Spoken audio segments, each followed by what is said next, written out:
Hi, my name's Austin Cresswell, and I use he, him pronouns. I'm here today on behalf of the NCTC Employee Resource Group, PEAK, in celebration of International Non-Binary Peoples Day. Now you might be asking yourself, what does non-binary mean? Well, non-binary is an umbrella term that describes a person whose gender identity and experience doesn't line up with the stereotypically assigned at birth male and/or female identities.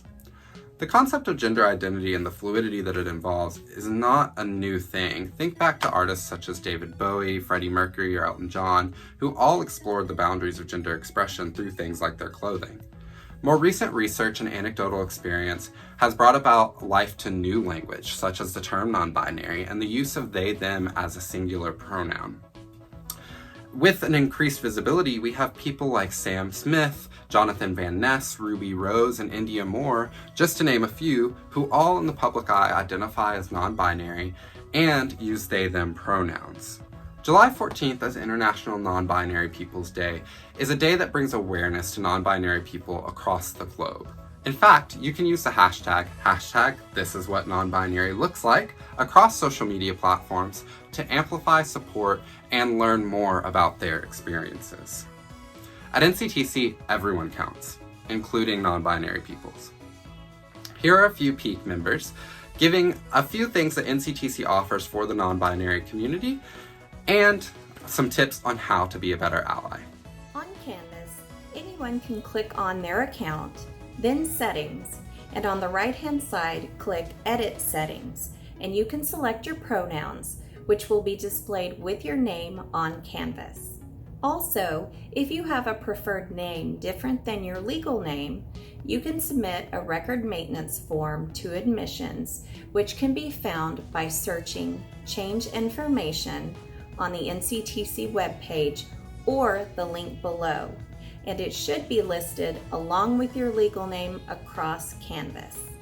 Get in the habit of introducing yourself with your name followed by your pronouns. For example, hi, I'm Katie and I use she, her pronouns. This opens a space for advocacy and education with the reminder that it's not always obvious what pronouns any given person uses. In addition to using your pronouns in conversation, you can add your pronouns to your email signature, any bios on social media, or any other place online where people might be introduced to you for the first time. Try eliminating binary greetings to large groups like ladies and gentlemen, and replace with things like distinguished guests, folks, pals, or everyone. Use language that defines just the relationship of people as opposed to relationship and gender. Descriptors like parents, partner, significant other, child or children, and siblings name a few all-inclusive descriptors. Realize that not every person uses he or she pronouns, and it's often better to not assume and default to the most common non-binary pronouns of they, them, especially when pronouns are unknown. In fact, most people are already used to this in instances like, oh, someone left their jacket. I wonder if they will come back for it. Using someone's correct pronouns is an easy sign of respect for them. When a mistake is made by yourself or another person, correct yourself or them as quickly and concisely as possible. A lot of the use of pronouns takes some mindfulness and respect for individuals. And a quick correction normalizes the use of pronouns as opposed to making any party feel guilty or burdened.